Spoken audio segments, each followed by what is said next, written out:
नमस्कार, लोकस्वर टीवी में आपका स्वागत है। मैं हूं प्रियंका। खबरों में आगे बढ़ेंगे, मगर उससे पहले सुर्खियों पर एक नजर।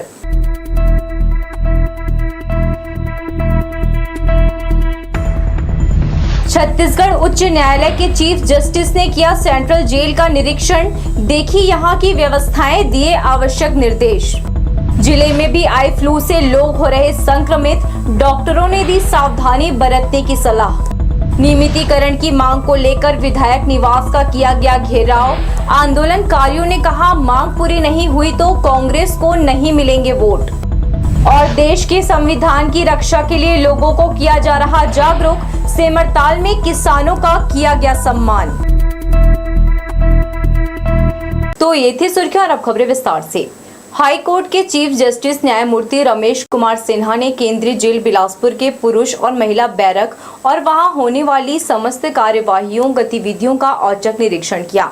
इस दौरान जिला न्यायालय के जज, कलेक्टर और पुलिस अधीक्षक सहित अन्य अधिकारी मौजूद रहे। शनिवार को उच्च न्यायालय के मुख्य न्यायमूर्ति रमेश कुमार सिन्हा बिलासपुर केंद्रीय जेल पहुंचे। इस औचक निरीक्षण में रजिस्ट्रार जनरल अरविंद कुमार वर्मा, जिला एवं सत्र न्यायाधीश अशोक कुमार साहू, मुख्य मजिस्ट्रेट बिलासपुर मनीष कुमार दुबे, सचिव जिला विधिक सेवा प्राधिकरण राकेश सिंह सोरी सहित कलेक्टर बिलासपुर सौरभ कुमार और पुलिस अधीक्षक बिलासपुर संतोष सिंह उपस्थित रहे। इस दौरान न्यायमूर्ति रमेश कुमार सिन्हा ने पुरुष एवं महिला बैरक की समस्त कार्रवाइयों और गतिविधियों की जानकारी ली एवं आवश्यक निर्देश दिए। चीफ जस्टिस सर का आज आकस्मिक निरीक्षण था।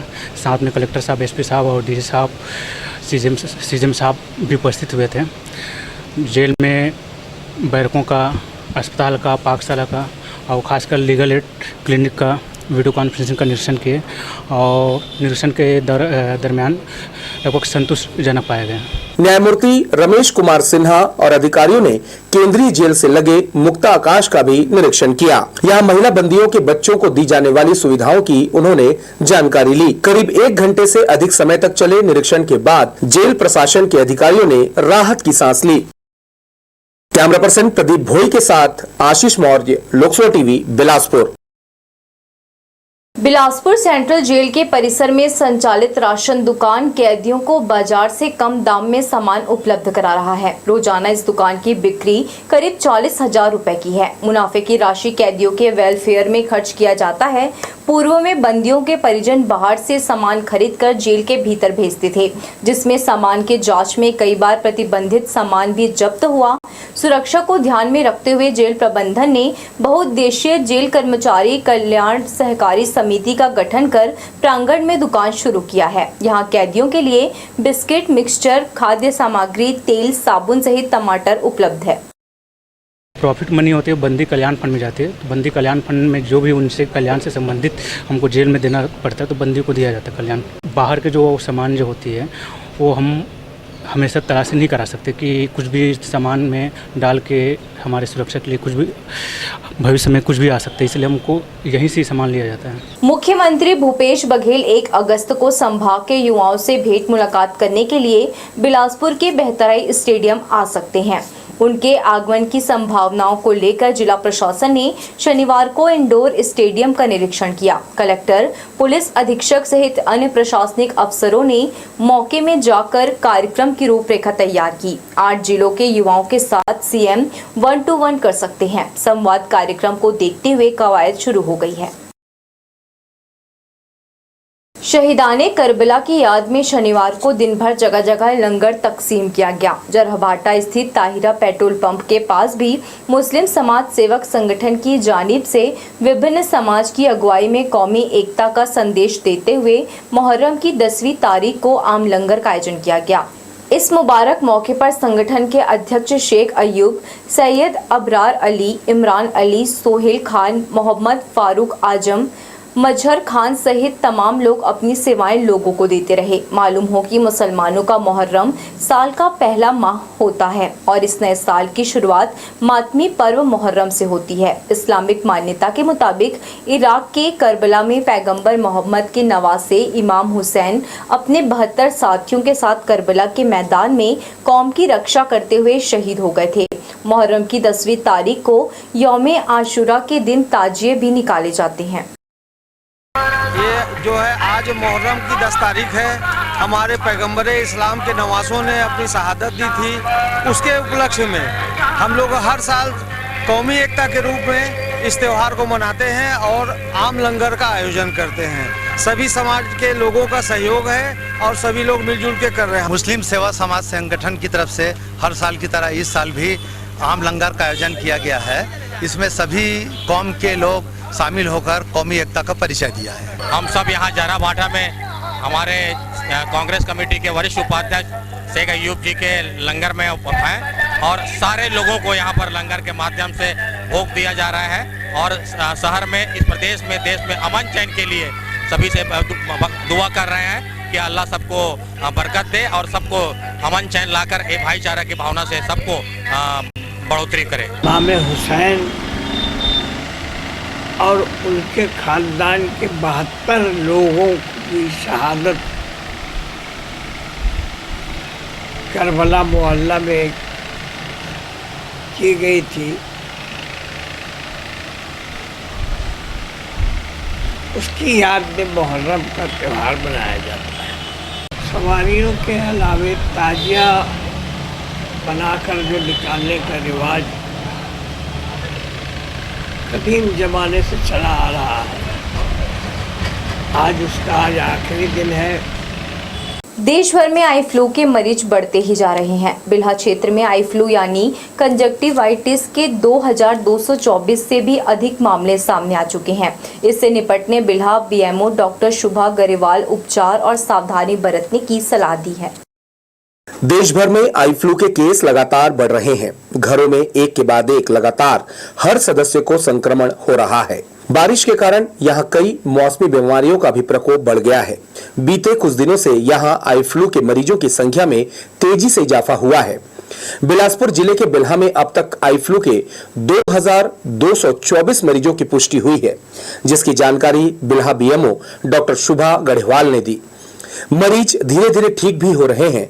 हमको बस सावधानी से सभी नियमों का पालन करना है, जिससे हम इस बीमारी से संक्रमित ना हो।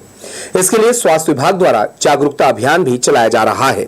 डॉक्टर गढ़वाल ने इससे बचने के उपाय बताए हैं। उन्होंने कहा कि आई फ्लू में आंखें लाल होना, आंखों से पानी आना, तेज जलन, पलकों पर पीला और चिपचिपापन, आंखों में चुभन, सूजन के साथ ही आंखों में खुजली भी होती है, जिससे इन्फेक्शन अधिक बढ़ जाने पर आंखों में हेमरेज, कीमोसिस हो जाता है, पलकों में सूजन आ जाती है।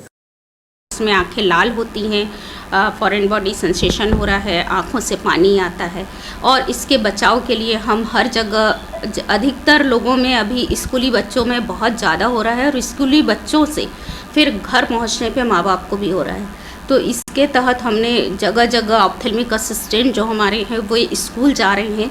पीएससी में भी हमने दवाइयाँ दी है, सब सेंटर पे भी दवाइयाँ उपलब्ध करा रहे हैं। बरसात के मौसम में अपने हाथों को नियमित रूप से साबुन से साफ करते रहें।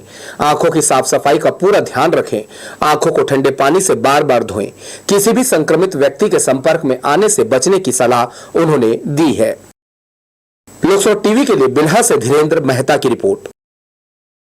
बिल्हा के ग्रामीण क्षेत्रों में कई उप स्वास्थ्य केंद्र बनाए गए हैं, लेकिन कई पदस्थ चिकित्सक अटैच के कारण उप स्वास्थ्य केंद्र में नजर नहीं आते, जिससे ग्रामीणों को इलाज के लिए भटकना पड़ता है। कुछ ऐसी ही अव्यवस्था दगौरी उप स्वास्थ्य केंद्र में देखने को मिली।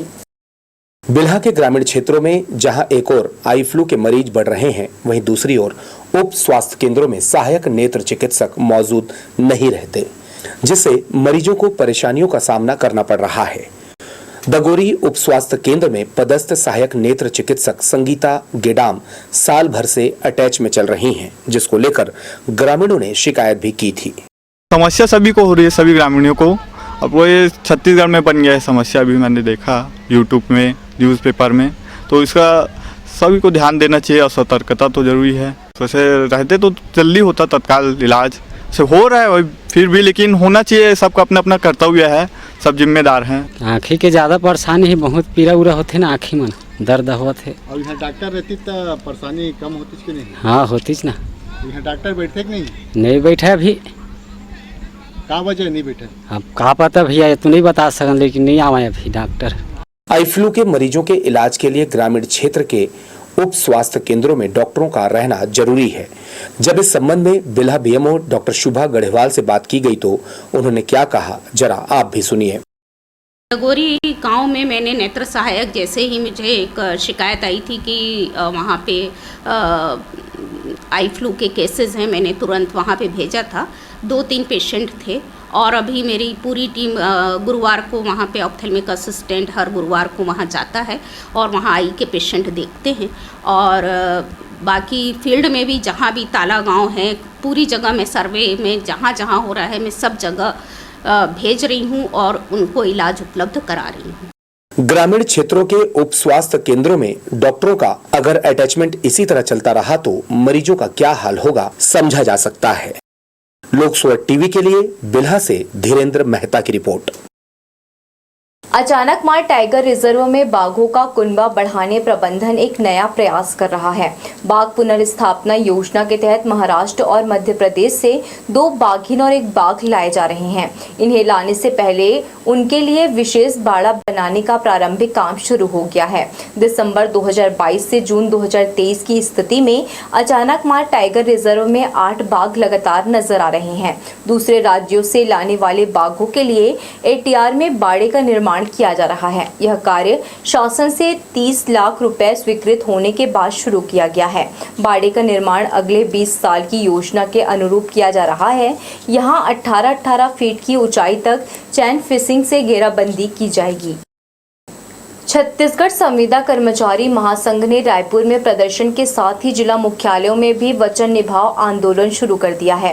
बिलासपुर में कर्मियों ने विधायक निवास का घेराव कर जमकर नारे लगाए और प्रदर्शन किया। इस दौरान उन्होंने कांग्रेस सरकार से किए गए वायदों को पूरा करने की मांग की।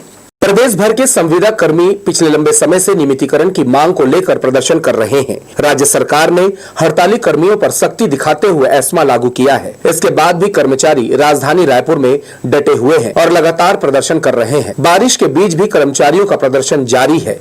इसी कड़ी में शनिवार की सुबह सैकड़ों संविदा कर्मी नेहरू चौक पर इकट्ठा हुए और नियमितीकरण की मांग को लेकर राज्य सरकार पर वादा खिलाफी का आरोप लगाते हुए नारे लगाकर शहर विधायक शैलेश पांडे के शासकीय आवास पहुंचे।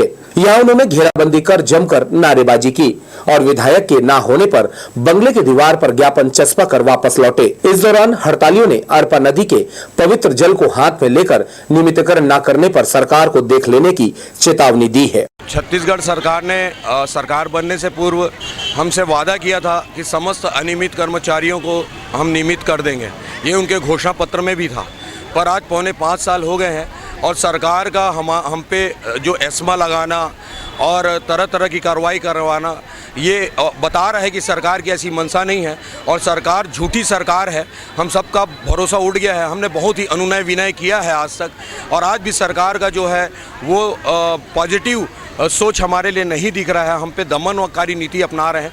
तो आज हम विधायक महोदय के कार्यालय में जाएंगे और माननीय मुख्यमंत्री जी को वचन निभाने के लिए उनको स्मरण कराएंगे। हम लोग नियमितीकरण के उद्देश्य से यहाँ खड़े हैं क्योंकि चुनावी वर्ष 2018 में कांग्रेस सरकार जब सत्ता में नहीं थी, उन्होंने बोले थे, वादा किए थे अपने घोषणा पत्र में बिंदु क्रमांक 11 में ये वादा किए थे कि हम अनियमित असंविदा कर्मचारियों को नियमित की जाएगी।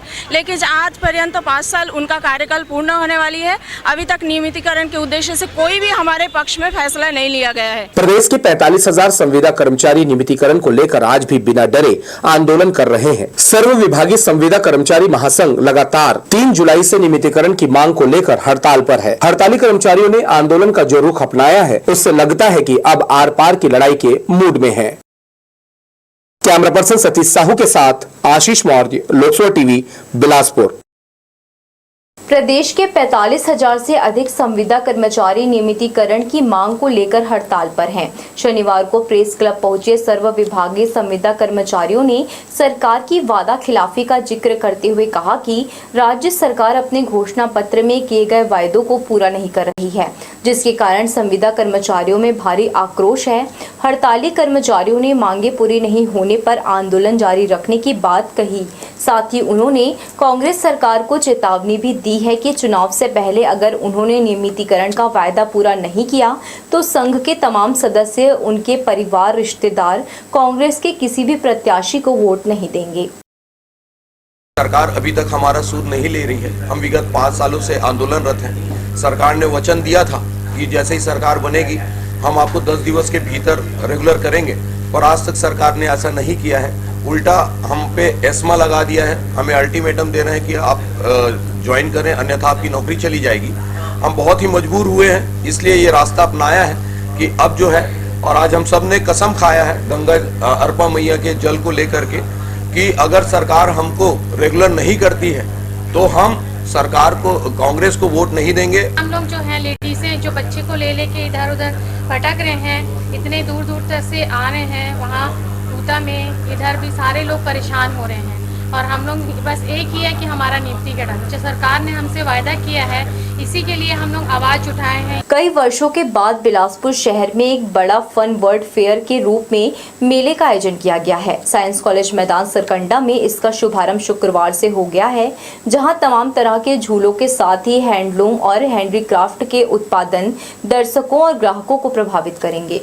जैसे ही बारिश शुरू होती है, शहरवासियों के साथ साथ आसपास के ग्रामीण क्षेत्र के लोगों को लुभाने और उन्हें मनोरंजन देने बड़े पैमाने पर मेले का आयोजन किया जाता है। एक बार फिर से 2009 के बाद भव्य स्तर पर साइंस कॉलेज मैदान में फन वर्ल्ड फेयर डिज्नीलैंड मेले का आयोजन किया गया है। इसका शुभारंभ राज्य पर्यटन मंडल बोर्ड के अध्यक्ष अटल श्रीवास्तव, महापौर रामचरण यादव, नगर पालिका निगम के अध्यक्ष शेख नजीरुद्दीन सहित स्थानीय पार्षद ने किया। अतिथियों ने मेले का शुभारंभ ट्रेन में बैठकर आनंद लेने के साथ किया। पर्यटन मंडल के चेयरमैन अटल श्रीवास्तव ने कहा कि मेले का शुभारंभ हो जाने से बच्चों के साथ साथ त्योहार में अपने मायके आने वाली महिला और बहनों को इसका भरपूर लाभ मिलेगा। बड़े स्तर पर पार्किंग की सुविधा के साथ साथ तमाम मनोरंजन की चीजें इस मेले में उपलब्ध है। आज बिलासपुर के साइंस कॉलेज ग्राउंड में एक डिज्नीलैंड का शुभारंभ, मेले का शुभारंभ हुआ। ये चूँकि बरसात का समय है, इसलिए लोगों को इस समय में नवरात्रि आने से पहले बहुत अच्छा माहौल, एक तो बच्चों के लिए बहुत अच्छे झूले लगे हुए हैं, हैंडलूम्स की बहुत अच्छी प्रदर्शनी लगी हुई है। तो मुझे लगता है कि और इतने बड़े ग्राउंड पे लगी है जहाँ पार्किंग की पर्याप्त सुविधा है, तो मैं महापौर जी को भी धन्यवाद दूंगा और जो डिज्नीलैंड के संस्थापक हैं तमन्ना भाई, उनको भी धन्यवाद दूंगा कि यहाँ पर आकर उन्होंने बहुत अच्छा मेला लगाया। आसपास के गाँव के लोग भी इसका आनंद ले सकेंगे। इस मौके पर महापौर रामचरण यादव ने मेले की भव्यता को लेकर अपनी बातें रखी। उन्होंने कहा कि यह पहले छोटे रूप में होता था, समय के साथ इसका आयोजन भव्य हो चुका है। बिलासपुर में एक स्थान पर सब कुछ एक व्यवस्था के तहत बच्चों के झूला, बड़े बुजुर्गों के लिए सभी प्रकार के स्टॉल एक बड़ा बाजार के रूप में विकसित करते हैं। और ये लगातार कई साल से बिलासपुर में करते आ रहे हैं। पहले मुंगेली नाका में करते थे, उसके बाद व्यापार विहार में करते थे। धीरे धीरे जहाँ पर भीड़ और आबादी बढ़ जा रहा है, इसलिए इस बार साइंस कॉलेज में इन्होंने लगाया है। इनको मैं बहुत बहुत बधाई देता हूँ, शुभकामनाएं देता हूँ। मेला आयोजक शेख तमन्ना हुसैन ने बताया कि उनके यहाँ रेंजर झूला, ऑक्टोपस झूला, बच्चों का झूला, हैंडलूम, हैंडीक्राफ्ट उत्पाद मौजूद हैं, जो यहाँ आने वालों को लुभाएगा। फन वर्ल्ड फेयर का आयोजन 2009 के बाद 2023 में किया गया है साइंस कॉलेज मैदान में। उम्मीद करता हूँ कि पिछले जिस तरह से लोगों को पसंद आता था, इस बार भी काफ़ी पसंद आएगा। इसमें इस वर्ष में 2023 में जैसे रेंजर झूला और ऑक्टोपस झूला, जो 2 झूले नए लगाए गए हैं, बच्चों के विभिन्न प्रकार के झूले नए हैं, हैंडलूम हैंडीक्राफ्ट की दुकानें बहुत सारी जो विभिन्न प्रकार की है। उम्मीद करता हूँ वे शहरवासियों को बहुत ज़्यादा पसंद आएगा। एक बार आने के बाद शहर के लोगों को काफ़ी पसंद आएगा। एक बार आएँ, कम से कम हमारी कोशिश है कि एक बार ज़रूर आएँ, सभी वर्गों के लोग आएँ। ये सभी वर्गों के लिए आयोजन है, सस्ता आयोजन है। अब सबके बजट के हिसाब से मनोरंजन यहाँ मिल जाएगा। मेले की शुरुआत हो चुकी है। आने वाले कुछ ही दिनों में 30 त्योहारों में मायके आने वाली महिलाओं के लिए खास तौर पर ये मेला तैयार है। ग्राउंड बड़ा होने के साथ साथ झूलों की संख्या भी अधिक है, जिससे लोगों के पसंद की पूर्ति होगी, ऐसी उम्मीद यहाँ की जा रही है। लोकसभा टीवी के लिए कैमरामैन जयेंद्र गोले के साथ इरशाद अली, बिलासपुर। बढ़ेंगे हम खबरों की ओर, मगर इससे पहले सुर्खियों पर एक नजर।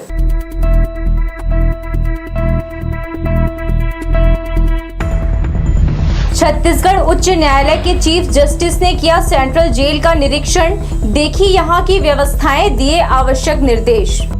जिले में भी आई फ्लू से लोग हो रहे संक्रमित, डॉक्टरों ने दी सावधानी बरतने की सलाह।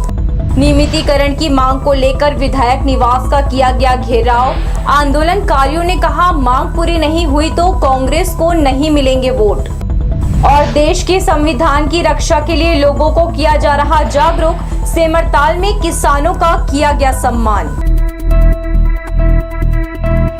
अखिल भारतीय कांग्रेस कमेटी के अनुसूचित जाति विभाग के राष्ट्रीय अध्यक्ष राजेश लिलोटिया की अगुवाई में भारत के संविधान रक्षक और किसान सम्मान का कार्यक्रम शनिवार को बेलतरा विधानसभा के ग्राम सेमलतार में संपन्न हुआ। इस दौरान बड़ी संख्या में किसान सहित कांग्रेस नेता मौजूद रहे। भारत के संविधान की रक्षा और किसान सम्मान के लिए व्यापक अभियान चलाया जा रहा है ताकि संविधान रक्षा की प्रेरणा आम लोगों को मिल सके। दरअसल संविधान निर्माता डॉक्टर भीमराव अंबेडकर बाबा साहब की अगुवाई में तैयार भारत के संविधान को कांग्रेस पार्टी ने अपनाया था। भारतीय संविधान को भाजपा और आरएसएस के द्वारा उसे तोड़ मरोड़ कर पेश किया जा रहा है। इसी वजह से अखिल भारतीय कांग्रेस कमेटी के अनुसूचित जाति विभाग के राष्ट्रीय अध्यक्ष राजेश लिलोटिया की अगुवाई में लोगों को संविधान की रक्षा करने अभियान चलाया जा रहा है। शनिवार को बेलतरा विधानसभा क्षेत्र के ग्राम सेमरताल में किसानों का सम्मान किया गया और लोगों को संविधान की रक्षा के लिए तैयार रहने कहा गया। ब्लॉक कांग्रेस कमेटी के अध्यक्ष झगरराम सूर्यवंशी, पूर्व विधानसभा प्रत्याशी भुवनेश्वर यादव ने बताया कि भारतीय संविधान की उपेक्षा कर देश में भ्रामक प्रचार कर राजनीतिक रोटी सेकने के षड्यंत्र में भाजपा लगी हुई है। संविधान खत्म करने की दिशा में उनकी कोशिश जारी है। देश में अराजकता, असमानता फैलाने का प्रयास लगातार किया जा रहा है। अनुसूचित जाति के 32%, अनुसूचित जनजाति के और 27% पिछड़ा वर्ग के कार्य से ओला ये मन टोड़ मटोड़ के राज्यसभा के द्वारा रोके हैं। अभी तक ये मन संविधान ला बिगाड़ना चाहते हैं। उसने हमारे किसान के लिए काला 3 कानून लारी से अगर आज वो कानून लागू हो रही तो निश्चित बात है कि जैसे अभी अडानी हर जिसके मनमानी करते उसने मनमानी करके किसान ला प्रसाद करते। ये मन किसान की हित ऐसी अनकत की भ्रामा करत है और ये मन किसान की हित ऐसी कभी नहीं हो सके। भाजपा पार्टी है वो निरंतर आदिवासी, अनुसूचित जाति, जनजाति, पिछड़ों, दलितों का अपमान कर रही है। इसी तरह महंगाई इतनी बढ़ गई है कि चरम सीमा पर हो गई है, लोगों की जीना दुर्भर हो गया है। इसी सब उद्देश्य से संविधान में भी ऊपर नीचे कर रहे हैं। हमारे महापुरुषों के जो महापुरुष हैं उनके भी इतिहास को ये ऊपर नीचे इधर उधर करके अब प्रचारित कर रहे हैं। तो इन सब को जन जन तक पहुंचाने के लिए हमारे राष्ट्रीय अध्यक्ष अनुसूचित जाति के आदरणीय राजेश लिलोटिया जी आए हैं और यहां हर जगह जनसभा को संबोधित करेंगे। यह आंदोलन ब्लॉक कांग्रेस कमेटी बेलतरा द्वारा आयोजित किया गया, जहां क्षेत्र के 1000 किसानों का शॉल श्रीफल से सम्मान मुख्य अतिथि द्वारा किया गया। इस दौरान प्रदेश के तमाम कांग्रेसी नेता शामिल हुए। कैमरा पर्सन जय साहू के साथ भूपेंद्र सिंह राठौर, लोकसभा टीवी, बिलासपुर। दक्षिण पूर्व मध्य रेलवे के अंतर्गत अकलतरा फाटक के पास मालगाड़ी के बेपटरी होने की सीनियर डीएसओ ने जांच शुरू कर दी है। जांच दल को पटरी टूटने के अलावा फिश प्लेट और ब्रेक बीम का टुकड़ा भी मिला है। प्राथमिक तौर पर इसे ही हादसे की वजह माना जा रहा है। जिस जगह पर हादसा हुआ वहां पर मालगाड़ी पटरी बदल रही थी। क्रॉसिंग पॉइंट पर भी गड़बड़ी हो सकती है। हालांकि सीनियर डीएसओ की जांच पूरी होने के बाद ही कारण का पता चल सकेगा। इधर हादसे के करीब 32 घंटे बाद मुंबई हावड़ा रूट पर तीनों लाइनों पर ट्रेनों का परिचालन बहाल हो सका। कृष्णा पब्लिक स्कूल कोनी परिसर में 28 जुलाई से 3 दिनों के लिए दिव्य अर्पा यूथ समिट का आयोजन किया जा रहा है। यहां छात्र संसद के जरिए युवाओं को वर्तमान राजनीतिक और विभिन्न क्षेत्रों के बारे में जानकारी दी जा रही है। भारी बारिश के बावजूद उत्साही युवा छात्रों की यहां भीड़ देखी जा रही है। शहर के अलग अलग स्कूलों के युवा छात्र छात्राओं की भीड़ कोनी स्थित कृष्णा पब्लिक स्कूल परिसर में दिखाई दे रही है। दरअसल यहाँ युवा छात्रों की संसद लगी हुई है। यह 3 दिनों तक चलेगी। यहाँ छात्र छात्राओं को देश की वर्तमान हालत सहित विभिन्न पहलुओं के बारे में जानकारी दी जा रही है। बड़ी संख्या में युवा छात्र इसमें पार्टिसिपेट भी कर रहे हैं, जो लोकसभा, राज्यसभा, छत्तीसगढ़ विधानसभा, नीति आयोग सहित देश और विश्व की बड़ी संस्थाओं के बारे में अपने विचार रखकर और वहां की प्रोसीडिंग के बारे में जानकारी दे रहे हैं। इतना ही नहीं, यहां से वे अपने सुझाव भी भेज सकेंगे। ये सभी अलग अलग रोल में इस कार्यक्रम में पार्टिसिपेट करेंगे और यहाँ पर लगभग 7 से 8 कमिटीज़ हैं, जैसा कि लोकसभा, राज्यसभा, विधानसभा, यूनाइटेड नेशंस की कमिटीज़ हैं और अलग अलग इस तरीके की कमिटीज़ हैं जिसमें स्टूडेंट्स अलग अलग पोर्टफोलियो के रोल में यहाँ पर पार्टिसिपेट करेंगे, राष्ट्रीय अंतर्राष्ट्रीय मुद्दों पर चर्चा करेंगे, बिल प्रिपेयर करेंगे। तो उससे उनको बहुत सारे अलग अलग तरीके की भावनाएं जो कि एक डेमोक्रेसी के लिए, एक गणतांत्रिक राज्य के लिए और उसके लिए बहुत ज़रूरी होती है समाज के लिए, इन सब चीज़ों के बारे में उनको पढ़ने, समझने और उसके ऊपर चर्चा करने, इसका एक बहुत ही अच्छा मौका मिलता है। तो ये प्लेटफॉर्म उनको ये सब चीज़ें प्रोवाइड करेगा। राजनीति का एक अच्छा पहलू क्या होना चाहिए, छात्रों के संसद के जरिए लोगों को बताया और समझाया जा रहा है। लीडर में क्या क्वालिटी हो, उनके अंदर बुद्धिजीवीपन है या नहीं, प्रत्याशियों को क्या देखकर चुनना चाहिए, इन सारी चीजों को बताकर युवा जो वोट देने जा रहे हैं या जो वोट देने की स्थिति में आ गए हैं, उन्हें समझाने का प्रयास किया जा रहा है। युवा संसद का मतलब युवाओं को राजनीतिक क्षेत्र में ले जाना मकसद नहीं है। यहाँ होने वाली विभिन्न गतिविधियों से युवाओं के सोच का दायरा बढ़ेगा, साथ ही उनकी स्किल डेवलप होगी। इसको इस तरीके से देखा जा सकता है कि ज़रूरी नहीं है कि इस कार्यक्रम में पार्टिसिपेट करने से या वो इस कार्यक्रम में अगर अच्छे तरीके से पार्टिसिपेट करते हैं तो वो आगे जाके राजनीति में ही पार्टिसिपेट करेंगे या राजनीतिक बनेंगे, ऐसा ज़रूरी नहीं है। वो किसी भी क्षेत्र में आगे बढ़ेंगे, उसके लिए ये उनके लिए एक स्किल डेवलप करती है, जो सोच के साथ साथ समाज के लिए सोचना, उनके बारे में एक चर्चा करना, अपना उन मुद्दों को आगे रखना, उनके लिए लड़ना, डिबेट करना और उसके साथ ही साथ एक निष्कर्ष पर पहुंचना, इन सभी चीज़ों के बारे में इन सब से युवाओं को इस सीख मिलती है। केपीएस की प्रिंसिपल रूम की अम्बस्ट ने बताया कि युवा देश के हालात पर चर्चा करना चाहते हैं, बोलना चाहते हैं, इसीलिए उन्होंने ये आयोजन ऑर्गेनाइज किया है, जिसमें लगभग 500 स्टूडेंट्स शामिल हो रहे हैं, जो 3 दिनों तक अपनी बात रखेंगे और कार्रवाई को देखेंगे। Very glad to say that above 500 students इसमें आए हैं, जिसमें कि पूरे बच्चे अपने बारे में बताएंगे और जो देश में जो हालात हैं उसमें हम सब जानते हैं कि बच्चे बोलना चाहते हैं but they don't get the platform proper. और एनईपी भी कहता है कि एक्सपीरियंशियल लर्निंग को बहुत ज़्यादा जोर देना है। तो आई डोंट थिंक ये यूथ समिट से अच्छा कोई ऐसा प्लेटफॉर्म मिलता बच्चों को। So we KPS have organised this and thankful to everyone, all the executive board members of Divya Arpa and OCs to help us to organize this festival and it's a festival for students।